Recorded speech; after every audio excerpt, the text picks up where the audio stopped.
Bienvenue sur la chaîne de Azriel TV9. Abonnez-vous massivement à la chaîne YouTube.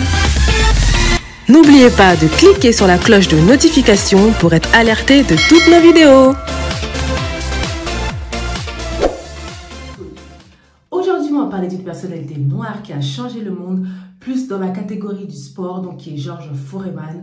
Et c'est aussi un hommage pour lui qu'on voulait faire cette vidéo, car malheureusement, il nous a quittés le 21 mars 2025 à Houston, au Texas, à l'âge de 76 ans. Bonjour, j'espère que vous allez bien. Bienvenue sur la chaîne de Azriel TV9. Avant de commencer la vidéo, comme vous savez, n'hésitez pas à vous abonner à la chaîne YouTube, de commenter, de partager, de liker. Donc merci, je tenais à remercier d'abord le président de l'association Azriel qui est Belém. Merci à toi, merci aux membres de l'association Azriel et aux abonnés. Merci, merci, merci à vous. Là, on est 473 abonnés. Merci, merci. Comme j'ai dit, là, on veut atteindre les 500 abonnés. C'est notre objectif. Donc voilà, il faut qu'on soit nombreux à partager, à commenter, à liker, d'accord? Donc voilà, sans plus tarder, je vais vous balancer les 3 services que l'association Azriel a, parce qu'on est là pour aider, aider, aider, aider. Vous savez, aider, aider.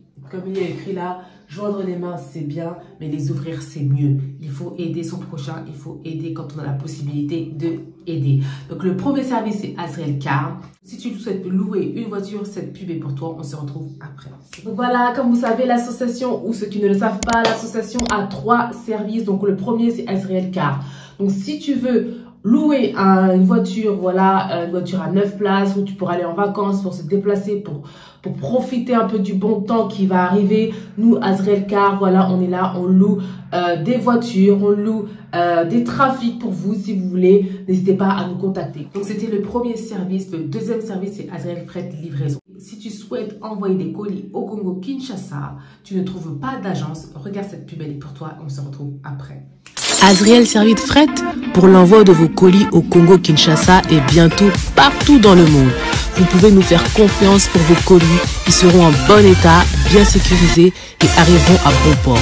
Donc, Bobanga Teba, colis Nabino et Kozala entre de bonnes mains avec Azriel Service Fret.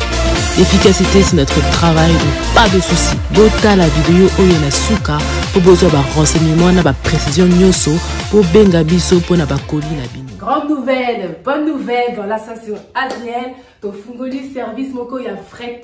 Donc un service de livraison pour toutes les personnes au Balingi Batin d'Abakoli Nabango da Congo, Congo Kinshasa. Donc pour l'instant en fait on a ouvert un service de livraison pour les personnes qui veulent envoyer au Congo Kinshasa. Donc pour l'instant c'est uniquement au Congo Kinshasa et après ceux qui Kola-Lingi on pourra envoyer dans d'autres pays d'Afrique et dans d'autres continents. Donc nous allons continuer donc pour le service de livraison. On a 2 points relais à Congo. Un qui est Nanjili et l'autre na Kasavubu. Donc on va vous mettre les adresses complètes en bas de la vidéo. C'est vos colis où ils seront délivrés là-bas. Donc c'est Nanjili et na Kasavubu. Pour la livraison, ça dure entre 3 semaines et 1 mois environ. Donc c'est par fret maritime.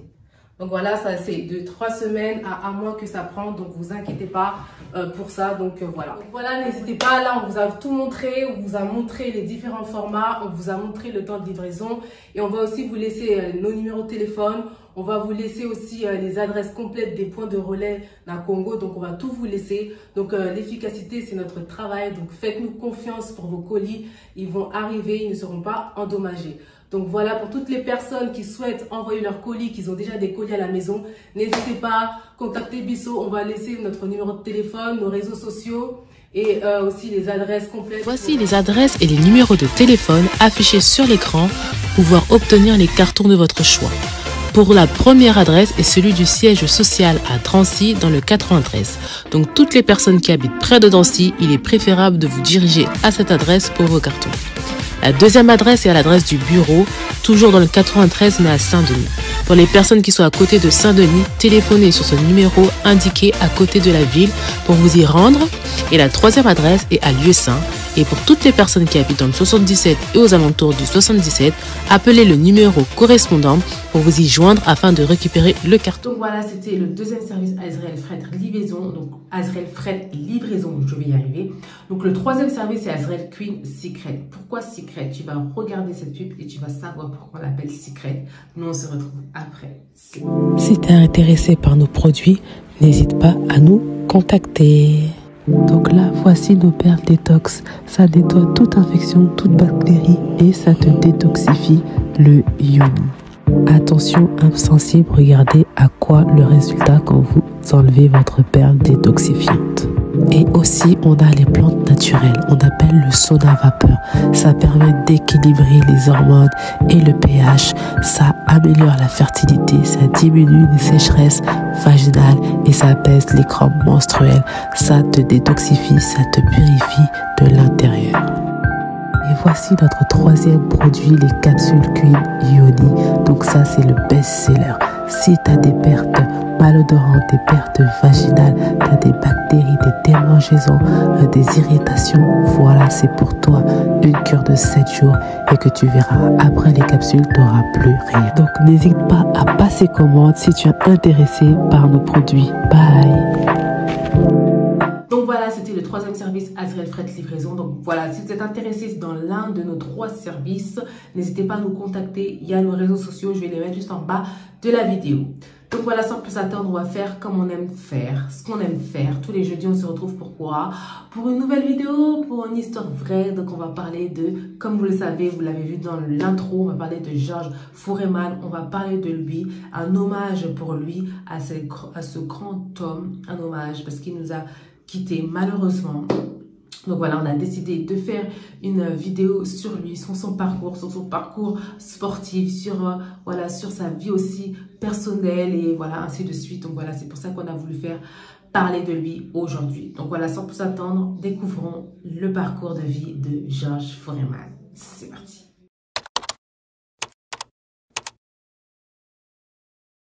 Boxant dans la catégorie poids lourd, Georges Foreman est notamment champion olympique en 1968 et champion du monde professionnel de la World Boxing Association et de la World Boxing Council de 1973 à 1974 avant de perdre son titre contre Mohamed Ali lors d'un célèbre combat organisé à Kinshasa au Zaïre.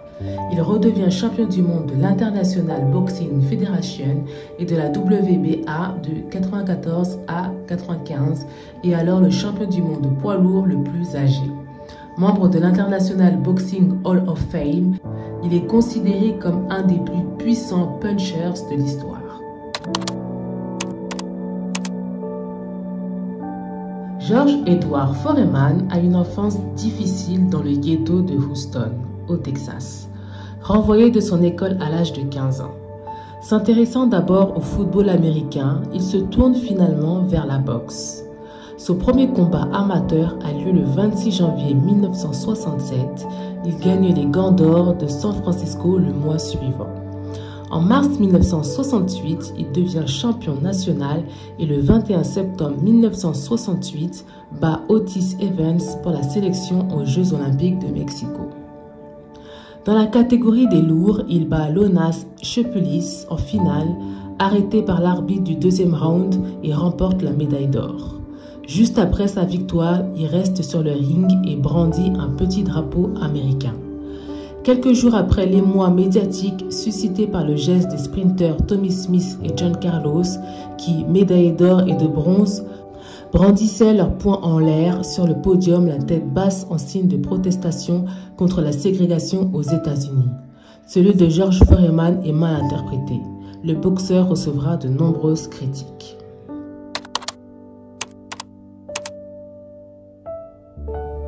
Il commence sa carrière professionnelle l'année suivante, entraîné par Dick Sadler et l'ancien champion des mi-lourds Archie Moore.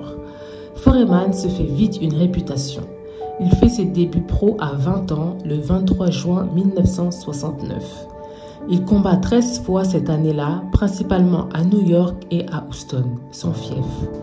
Remportant tous ses combats, dont 11 avant la limite, le 31 octobre, l'expérimenté Roberto Davila sera son premier adversaire à tenir jusqu'à la fin du combat, programmé en 8 reprises.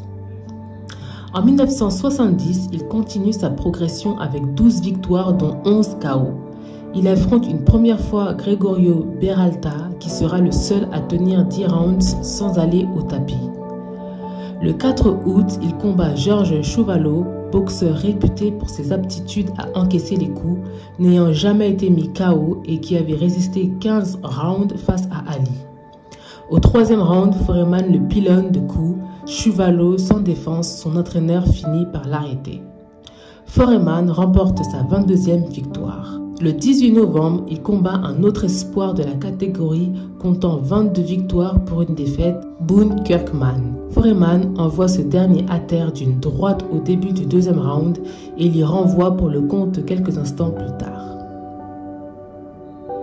Après plusieurs victoires toutes par KO, il rencontre une seconde fois Gregorio Beralta en Californie le 10 mai 1971 pour le titre nord-américain NABF. Pour la première fois, un de ces combats est programmé pour 15 reprises, mais Foreman prend les commandes au combat. Il coupe Beralta dans le 3e round, le met en difficulté dans le 7e et dans la 10e reprise, Beralta est compté debout par l'arbitre puis arrêté. Foreman fut ensuite une tournée à travers le Texas dont il est devenu le meilleur boxeur. À la fin de l'année 1971, il est classé challenger numéro 1 pour le titre mondial par les instances de la boxe. Il lui faudra pourtant patienter 1 an avant de rencontrer le champion du monde.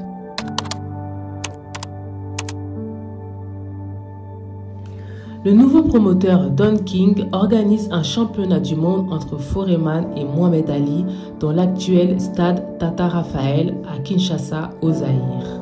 Le combat dans la jungle est le premier championnat du monde à être organisé en Afrique. Mobutu Sese Seko, le président de la République du Zaïre, offre 5 millions de dollars à chacun des 2 adversaires.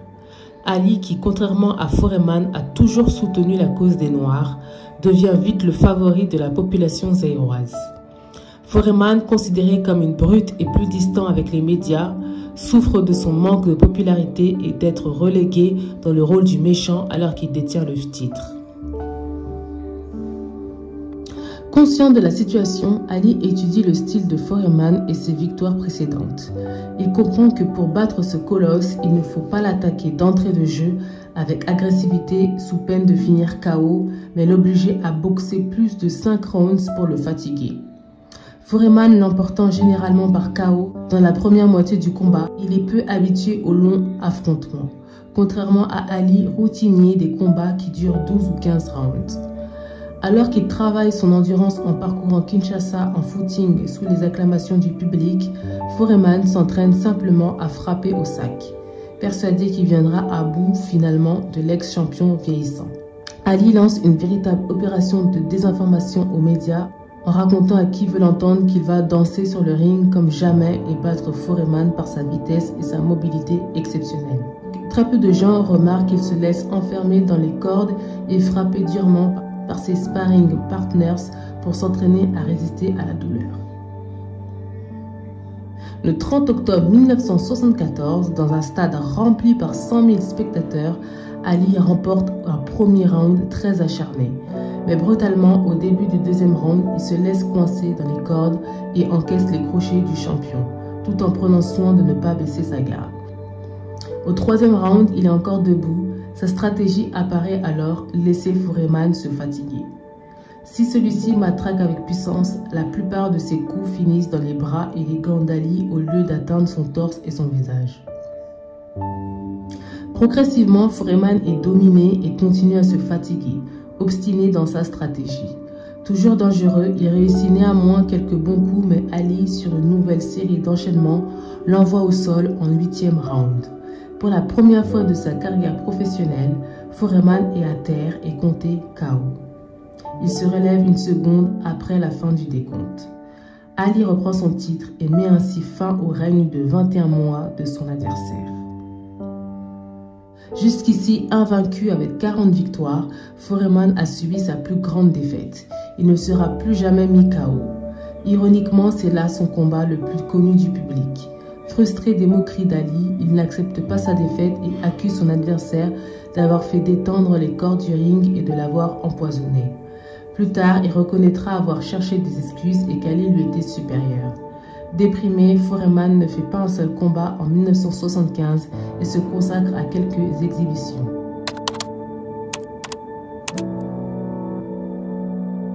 Foreman continue sa carrière en espérant reprendre son titre, une opportunité qui ne se présentera pas, notamment parce qu'Ali ne souhaite pas lui accorder une revanche.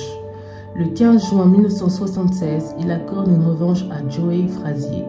Frazier, ayant retenu la leçon de sa précédente défaite contre Foreman, bouge et ne cherche pas immédiatement l'affrontement direct contre son opposant. Mais à la 5e reprise, Foreman l'envoie à terre à 2 reprises, Eddie Futch arrêtant Frazier à la suite du 2e knockdown. Dans les vestiaires, George a une vision de Jésus et l'impression de renaître. Son entraîneur Jill Clancy l'attribuera à la déshydratation. Foreman prend néanmoins sa retraite à 28 ans avec un palmarès de 45 victoires et 2 défaites et devient pasteur. Les journalistes qui le trouvent trop jeune pour se retirer des rings sont sévères avec lui et l'accusent de lâcheté, mais Foreman n'en démord pas et change de personnalité. Autrefois égoïste, il dépense sa fortune pour bâtir un centre d'aide aux jeunes en difficulté à Houston ainsi qu'une église.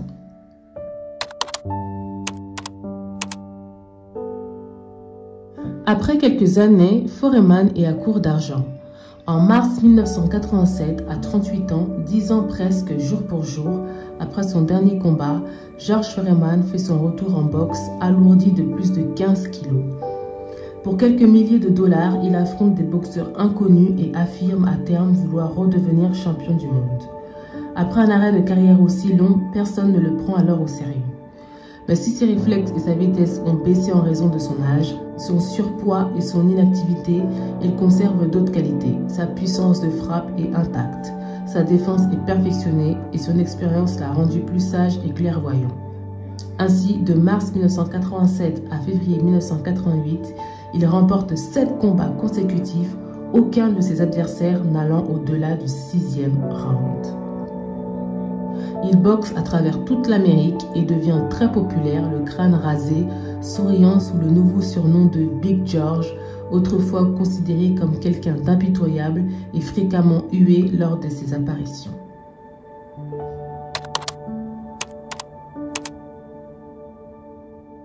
Foreman perd sa ceinture WBA en refusant d'affronter le challenger numéro Tony Tucker, mais reste champion IBF. Il défend victorieusement sa ceinture contre Axel Schulz le 22 avril 1995 en gagnant par décision majoritaire des juges. Il remporte également la ceinture mineure World Boxing Union. Son dernier combat aura lieu le 22 novembre 1997 contre Shannon Briggs, de 22 ans son cadet. Il est battu au point par décision majoritaire malgré le scepticisme de beaucoup d'observateurs ayant vu Foreman gagner. Foreman, cependant, sourira à l'annonce de cette décision et ne la contestera pas, au contraire de ses promoteurs.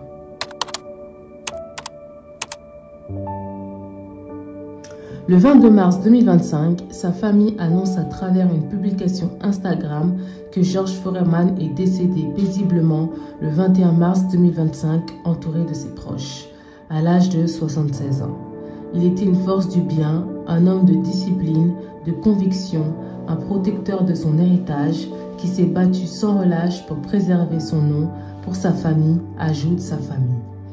Véritable légende de sa discipline, il avait notamment décroché 2 titres de champion du monde et un titre olympique, remportant 76 de ses 81 combats chez les professionnels. Père de 12 enfants, il prénomme ses 5 fils George. Voilà, c'était la fin de l'histoire vraie, l'histoire de George Foreman. J'espère que vous avez apprécié son histoire. Pour ceux qui connaissent déjà son histoire, j'espère que vous en avez appris davantage. Et pour ceux qui ne la connaissaient pas, voilà, vous avez connu, voilà, vous avez appris un peu son parcours. Voilà, c'est pas l'entièreté, hein, on n'était pas là quand il a vécu, mais voilà, au moins vous avez connu Au moins, on vous a fait connaître ce personnage, ce sportif qui était vraiment impressionnant. Et aussi, il y a un film sur Netflix sur sa vie. Donc voilà, il a été interprété par des acteurs. Voilà, n'hésitez pas à regarder son film sur Netflix. Je ne sais plus comment il s'appelle. Je crois qu'il s'appelle George Foreman sur Netflix. Donc c'est un très bon film. Et franchement, à regarder si vous avez le temps de regarder son film. Donc voilà, merci d'avoir regardé. Pour ceux qui ont regardé la vidéo jusqu'à la fin, n'hésitez pas aussi de vous abonner à la chaîne YouTube. Abonnez-vous, commentez, likez, partagez. Et voilà, nous on se retrouve comme d'habitude jeudi prochain pour une nouvelle vidéo. Et en attendant, prenez soin de vous. C'est la fin de la vidéo. Merci d'avoir regardé la vidéo jusqu'à la fin.